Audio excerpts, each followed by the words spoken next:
My name is Katherine Baker, and I'm going to be talking about trigger warnings on college campuses. After reading the stimulus material provided by AP, I was really made aware of the sensitivity of different controversial topics. For example, in I'm Very Real by Kurt Vonnegut, he was quite offended when the principal burned his book because it was too crude and rude for his students to read. This ultimately led me to the question, to what extent does sensitive material in the classroom impact the well-being of college students in America? The trigger warning debate has been ravaging college campuses for the past couple years, and recently it has gotten blown out of proportion. A trigger warning is meant to be a warning or advising a student who has experienced trauma, particularly a student with PTSD, of sensitive material that will be in the lesson. However, this is extended to subjects that aren't related to any trauma, such as religion or political views, and students are demanding these warnings on subjects that just because they make them uncomfortable or slightly disturbed. And that's why some people are opposed to trigger warnings. Personally, I think after doing all of my research and comparing all of the sides because of the debate, because it's not just pros or cons, like being for or against trigger warnings.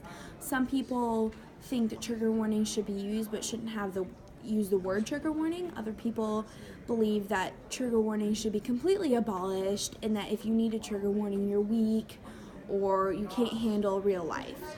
Other people believe that trigger warnings are absolutely necessary and that no uncomfortable topic should even be discussed.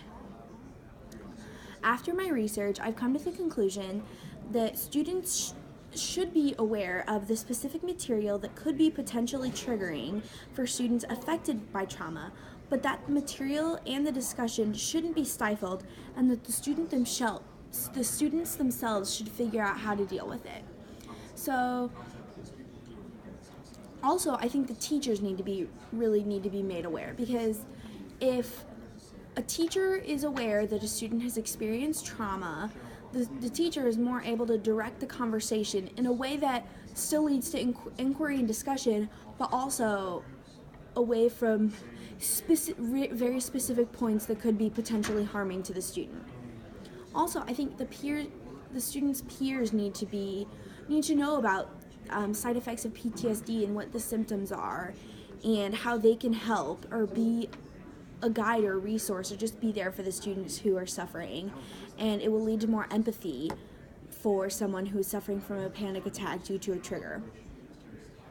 In the end, I think that a student with PTSD who is suffering and has a severe episode in a classroom should need treatment.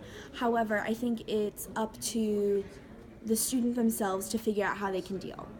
Some limitations of this is that a student might not be willing to reach out to their teachers in order to tell them that they've experienced trauma, or the trauma has happened fairly recently and they still haven't been able to cope or deal with it at all. Furthermore, teachers might not be very cooperative and will insist on doing whatever they want in their classrooms. Thank you.